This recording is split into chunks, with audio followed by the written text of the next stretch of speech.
La collecte des signatures pour le parrainage est le principal sujet développé dans les journaux ce mardi. Ils sont au total 81 citoyens sénégalais à se déclarer candidats à la candidature. Notre Sud Quotidien.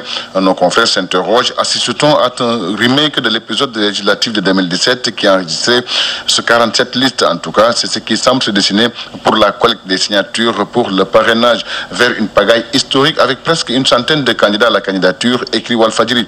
Selon Vox Populi, il y a plus de 80 candidats à la candidature. Le même titre barre la une du quotidien L'As, Libération renchérie. 85 mandataires ont pris cette fiche. 15 autres se sont signalés la même journée. Nos confrères de Source révèlent que 85 des 100 coordinateurs déclarés ont déjà réceptionné leur fiche pour la présidentielle. Au cours de cette rencontre entre la Direction générale des élections et les coordinateurs nationaux, le montant de la caution a été révélé.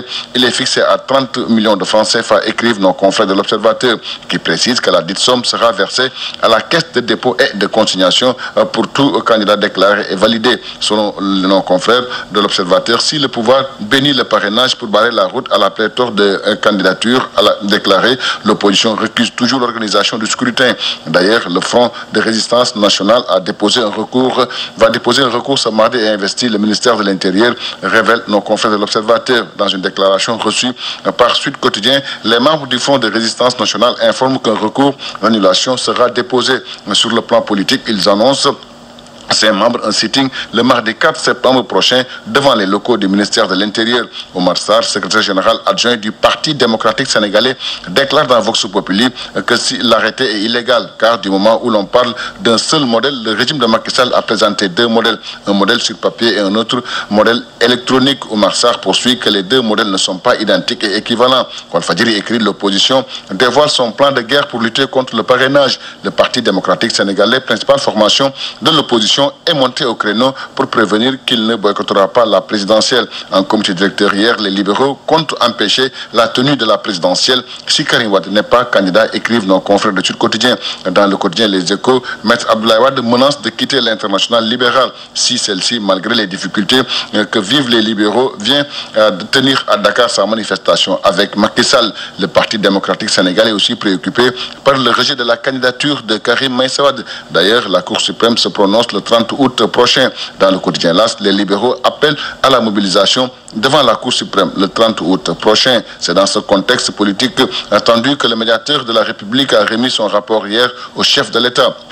Selon Sud Quotidien, il s'agit des rapports de 2014-2016 et 2016-2017. Même si le médiateur de la République n'a pas fait face à la presse pour dévoiler le contenu, les sources du journal informent qu'une évolution positive est notée dans les réponses de l'administration à la saisine des usagers. Walfadjri révèle que ABC et Macky Sall font la paix des braves, car selon nos confrères, les images laissent penser que les deux hommes ont fait la paix.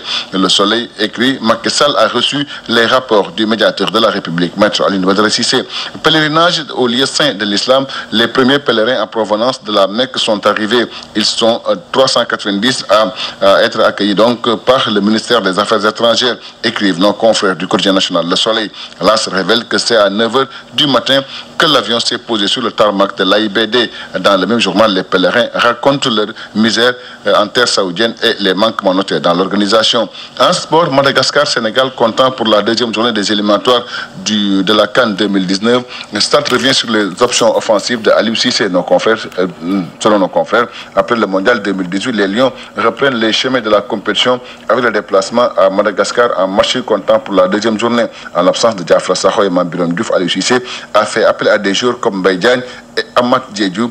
Avec les éléments qu'il a en main, il devra donc trouver la meilleure formule offensive pour s'imposer face au Madagascar. Sera le 9 septembre prochain. Nos confrères du quotidien sportif Record s'entretiennent avec un néo-lion. Il s'agit d'Edouard Mendy, le gardien de but. Il revient dans le journal sur le pourquoi il a donc préféré pour jouer avec le Sénégal. C'est une interview à lire en page 6 du journal.